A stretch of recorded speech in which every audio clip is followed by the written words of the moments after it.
नमस्कार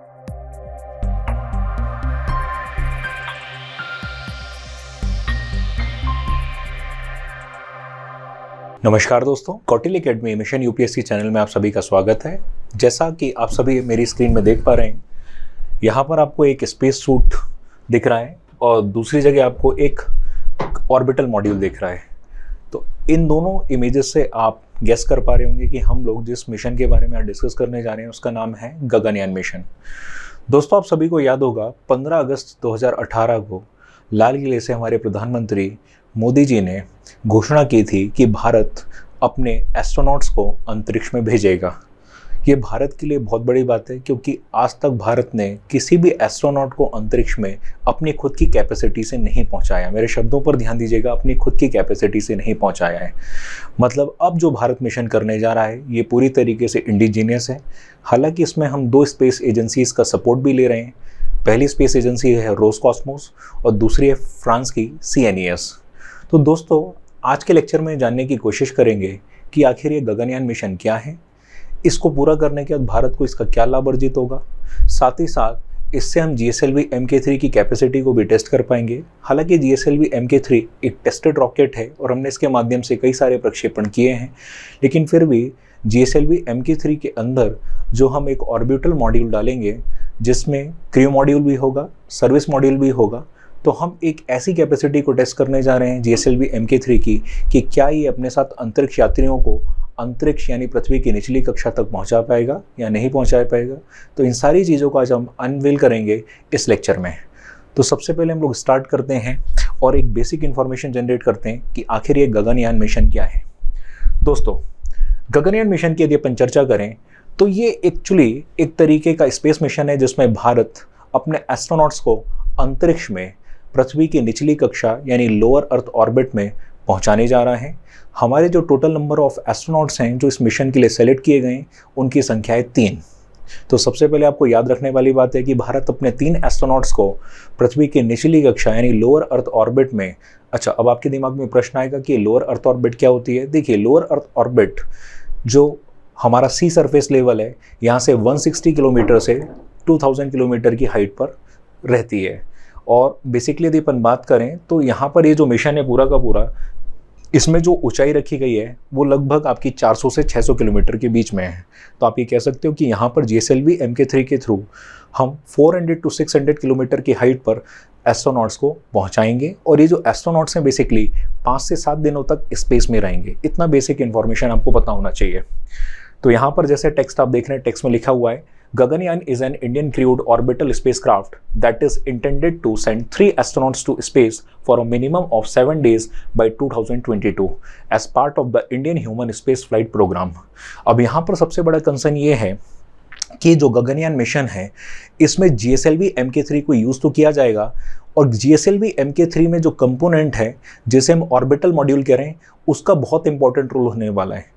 तो जो ऑर्बिटल मॉड्यूल है इसको भी हम डिस्कस करेंगे कि ये ऑर्बिटल मॉड्यूल क्या है और इसका क्या फंक्शन रहेगा, किस तरीके से इसके अंदर एस्ट्रोनॉट्स बैठेंगे और स्पेस में जाएंगे, स्पेस में क्या क्या एक्टिविटीज़ करेंगे और इसके बाद किस तरीके से ये वापस अर्थ में आएंगे और अर्थ में आने के बाद कहाँ पर इनकी फ़्लाइट लैंड करेगी। ये सारी चीज़ों को हम जानने की कोशिश करेंगे।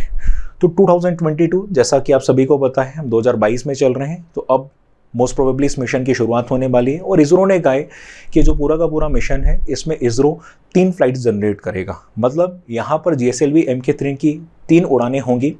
इनमें से जो 2 उड़ानें हैं ये अनमैन्ड होंगी, मतलब इसमें कोई भी एस्ट्रोनॉट प्रेजेंट नहीं होगा और जो एक आखिरी उड़ान होगी ये मैन्ड होगी यानी इसमें 3 एस्ट्रोनॉट्स प्रेजेंट होंगे। तो ये भी याद रखने वाली बात है कि टोटल नंबर ऑफ जो फ्लाइट्स हैं वो 3 हैं, इनमें से 2 अनमैन्ड हैं और लास्ट वाली क्या होगी, मैन्ड होगी। तो 2 अनमैन्ड फ्लाइट्स का मतलब क्या है। देखिए, जो 2 अनमैन्ड फ्लाइट्स हैं इसमें एक रोबोट को स्पेस में भेजा जाएगा जिसका नाम है व्योममित्र, जो कि एक ह्यूमनॉइड रोबोट है और वो ह्यूमन की तरह सिमुलेट करने की कोशिश करेगी, ये जानने का प्रयास करेगी कि जैसे ही हम एस्ट्रोनॉट्स को क्रू मॉड्यूल के अंदर बैठाएंगे तो किस तरीके की सिचुएशन जनरेट होगी। क्या वो क्रू मॉड्यूल के साथ अपने इन्वायरमेंट को या अपने बॉडी को एसोसिएट कर पाएंगे, कोई उनके ऑर्गन्स में किसी प्रकार का प्रॉब्लम तो नहीं होगा। तो जो फिजिकल कंडीशंस है क्रू मॉड्यूल की, इसको कहीं ना कहीं फील करने के लिए हम पहली 2 फ्लाइट्स में व्योममित्र को भेजेंगे और लास्ट वाली फ्लाइट्स में हम बेसिकली अपने 3 एस्ट्रोनॉट्स को पहुंचाएंगे। तो यहाँ पर मैंने आपको जो जानकारी दी है कि टोटल नंबर ऑफ फ्लाइट्स कितनी होंगी, यानी 3 होंगी, जिनमें से 2 क्या होंगी आपकी अनमैन्ड होंगी और लास्ट वाली क्या होगी मैन्ड फ्लाइट होगी। आगे चलते हैं। देखिए ये जो मैंने बोला इसमें लिखा हुआ है 3 flights will be launched into orbit. किस ऑर्बिट में जाएगी ये फ्लाइट? एलईओ ऑर्बिट में जाएगी। फिर 2 unmanned flights and 1 human space flight, मतलब लास्ट वाली जो फ्लाइट होगी इसमें हमारे जो एस्ट्रोनॉट्स हैं वो प्रेजेंट होंगे। इसके बाद 3 Indian astronauts including a women will be on board the Gaganyaan system module called the orbital module. अभी मैं आपको बता चुका हूँ कि बेसिकली ये जो पूरा का पूरा सिस्टम है जिसके अंदर हमारे एस्ट्रोनॉट्स प्रेजेंट होंगे, इसे क्रू मॉड्यूल कहा जाता है। और क्रू मॉड्यूल के नीचे होता है सर्विस मॉड्यूल, और क्रू मॉड्यूल और सर्विस मॉड्यूल दोनों मिलकर बनाते हैं हमारा ऑर्बिटल मॉड्यूल। तो यहाँ पर जो वर्ड यूज़ किया गया ऑर्बिटल मॉड्यूल, इसके बारे में आप समझ चुके होंगे। साथ ही साथ मैंने आपको बताया था भी कि 5 से 7 दिन लगभग ये लोग स्पेस में रुकेंगे और लगभग 300 से 400 किलोमीटर की जो हाइट है वहाँ तक ये जाएंगे। और 300 से 400 किलोमीटर की जो हाइट होती है इसमें अर्थ की लोअर अर्थ ऑर्बिट प्रेजेंट होती है। तो बहुत सारे सैटेलाइट्स को हम इस हाइट पर पहुँचाते हैं और ये जो सैटेलाइट्स होते हैं बेसिकली लगभग 90 मिनट्स में पृथ्वी का एक चक्कर पूरा काट देते हैं। तो एलईओ सबसे पहली कक्षा होती है पृथ्वी की, तो एलईओ में ही भेज रहे हैं हम, लोअर अर्थ ऑर्बिट में भेज रहे हैं। और लोअर अर्थ ऑर्बिट का एक पार्ट होता है पोलर ऑर्बिट, ठीक है। और पोलर ऑर्बिट का एक स्पेशल केस होता है जिसे बोलते हैं सन सिंक्रोनस ऑर्बिट। तो हमारे यहाँ का जो रिमोट सेंसिंग प्रोग्राम है, रिमोट सेंसिंग प्रोग्राम में बेसिकली हम लोग सन सिंक्रोनस ऑर्बिट को यूज़ करते हैं। इस ऑर्बिट में सैटेलाइट्स को लॉन्च करते हैं और फिर हम अपने कंट्री का रिमोट सेंसिंग डेटा जनरेट करते हैं। अगली स्लाइड में चलते हैं। अब यहाँ पर ऑब्वियसली जो एस्ट्रोनॉट्स होंगे तो एस्ट्रोनॉट्स को एक स्पेशल सूट पहनाया जाएगा जिसे स्पेस सूट कहा जाता है। तो ये जो स्पेस सूट है बेसिकली इसको कौन डेवलप करेगा? तो यहाँ पर देखिए एक कंपनी का नाम लिखा हुआ है ज़ेवेज़दा। ये जो ज़ेवेज़दा करके कंपनी है ये हमारे एस्ट्रोनॉट्स के लिए स्पेस सूट बनाने वाली है। और एक स्पेस सूट क्या होता है, किस तरीके का दिखता है, किस तरीके का परफॉर्म करता है, इसे मैं आपको समझाता हूँ अगले स्लाइड में। ये देखिए आपकी स्क्रीन पर डिस्प्ले हो रहा है स्पेस सूट। तो ये सबसे पहली बार बताया गया था कि गगनयान मिशन के लिए स्पेस सूट किस तरीके का दिखाई देगा। आप देख रहे हैं स्पेस सूट ऑरेंज कलर का है, ये ऊपर हेलमेट वाला पोर्शन आपको दिखाई दे रहा होगा। अब आप यहाँ पर देखेंगे जैसे फ्रंट से हमको ये समझ में नहीं आ रहा कि स्पेस सूट के कौन कौन से कंपोनेंट्स हैं, लेकिन जब आप पीछे देखेंगे तो ये जो आपको पूरा का पूरा बैग दिख रहा है ये एक्चुअली एक ऑक्सीजन टैंक होता है। ये जो ऑक्सीजन टैंक है इसको और डिटेल में देखेंगे तो आप देख रहे होंगे ऊपर वाला जो पार्ट है इसमें सरप्लस ऑक्सीजन प्रेजेंट होती है, जबकि नीचे वाले पोर्शन में बेसिकली आपकी ऑक्सीजन प्रेजेंट होती है। मतलब स्पेस में तो एटमॉस्फेयर है नहीं, तो एस्ट्रोनॉट जाके किस तरीके से वहां पर सांस लेगा, किस तरीके से सर्वाइव करेगा, तो उसकी व्यवस्था स्पेस सूट में पीछे लगे हुए ऑक्सीजन टैंक यानी ऑक्सीजन सिलेंडर में होती है। तो ये बेसिकली एक मैंने इमेज लिया है अपोलो मिशन जो यूएस ने परफॉर्म किया था, तो उसमें जो स्पेस सूट डिजाइन किया गया था उसमें जो ऑक्सीजन सिलेंडर था, तो ऑक्सीजन सिलेंडर के पूरे कंपोनेंट्स इसमें लिखे हुए हैं किस तरीके से काम करते हैं। साथ ही साथ यदि अपन बात करें तो ऑक्सीजन सिलेंडर को चालू रखने के लिए लगातार पावर की जरूरत होती है, जिसके लिए यहाँ पर बैटरी फिक्स की जाती है। इसके बाद यहाँ पर रेडिएशन डिटेक्टर भी लगाया जाता है और टेम्परेचर कंट्रोल डिवाइस भी लगाई जाती है।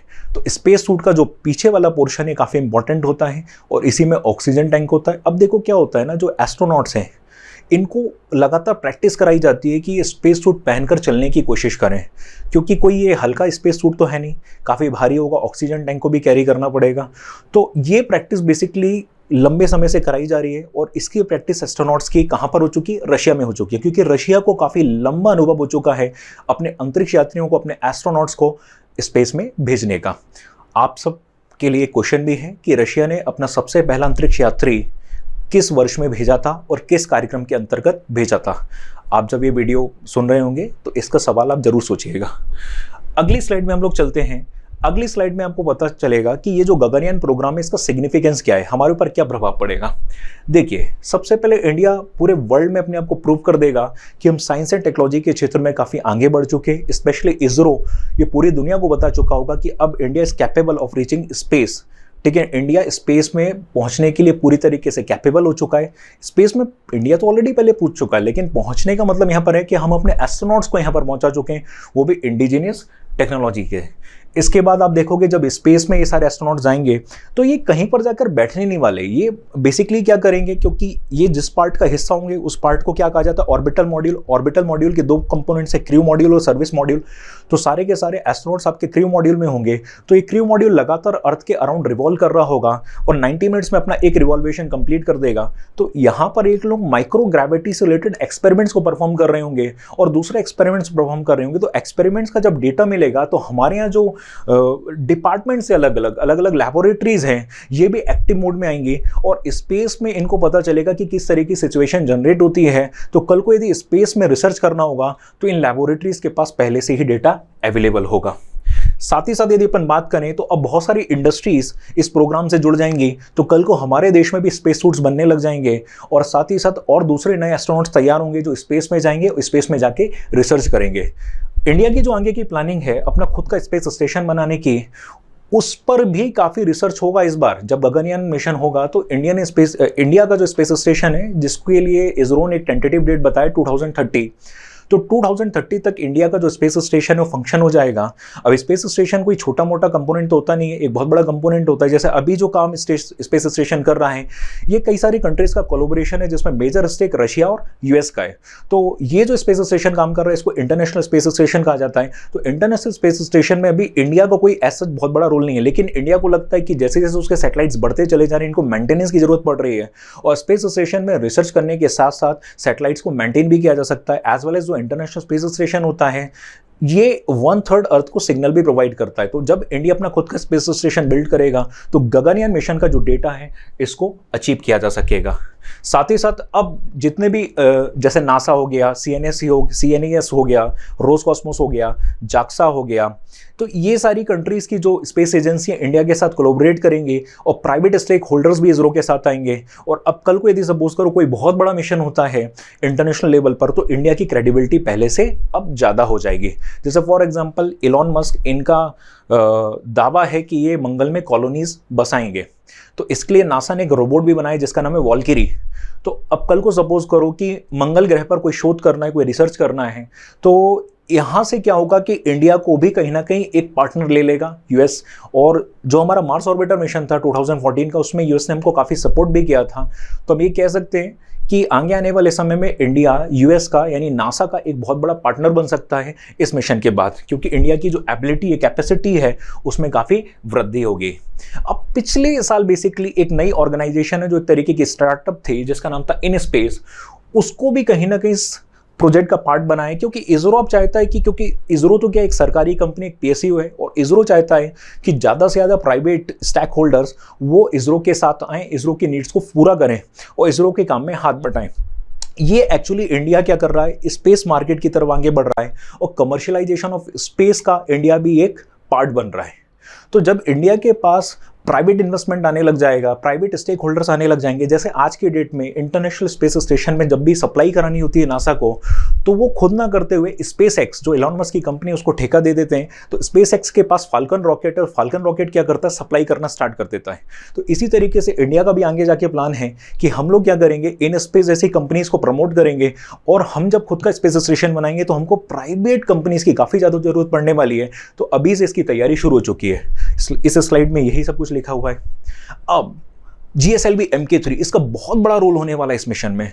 देखिए GSLV MK3 ये एक रॉकेट है और GSLV रॉकेट के 3 वर्जन से, पहला वर्जन था MK1 जिसे GSLV Mark 1 बोलते हैं, दूसरा था GSLV Mark 2 और तीसरा GSLV Mark 3। आपको पता होना चाहिए कि ये जो GSLV Mark 3 है ये 4 टन सैटेलाइट को कैरी कर सकता है, यानी इसकी lift off mass capacity 4 ton की होती है। 4000 किलोग्राम के सैटेलाइट को लॉन्च करने में सक्षम होता है। अब ये 3 स्टेज वाला लॉन्च व्हीकल होता है। अभी आपने न्यूज़पेपर में देखा होगा इसका जो S200 स्टेज है, जिसको स्टेज 1 कहा जाता है, इसको टेस्ट किया गया था, इसरो ने इसका टेस्ट किया है और काफ़ी सक्सेसफुल रहा था। इसके बाद इसका जो दूसरा स्टेज होता है इसको L110 स्टेज कहा जाता है। अब पहला जो स्टेज होता है बेसिकली इसमें सॉलिड प्रोपेलेंट का कंबर्शन होता है, दूसरे स्टेज में लिक्विड प्रोपेलेंट का कंबर्शन होता है और तीसरे स्टेज में क्रायोजेनिक इंजन होता है। तो ये लिखा हुआ है जो C25 स्टेज, इसमें क्रायोजेनिक इंजन है और क्रायोजेनिक इंजन से बेसिकली आप 36,000 किलोमीटर की हाइट तक पहुंच सकते हो। तो ये सबसे बड़ा एडवांटेज होता है GSLV का। अच्छा, GSLV सपोज करो LEO यानी लोअर अर्थ ऑर्बिट में किसी भी पेलोड को भेज रहा है तो इसकी जो कैपेसिटी है वो होती है 10 टन। और यदि GSLV MK3 सपोज करो कि आपका HEO हायर अर्थ ऑर्बिट और इसमें GTO में किसी भी पेलोड को भेज रहा है तो इसकी जो कैपेसिटी होती है 4 टन्स हो जाती है। तो यहाँ पर GSLV का काफ़ी क्रूशियल रोल होने वाला है।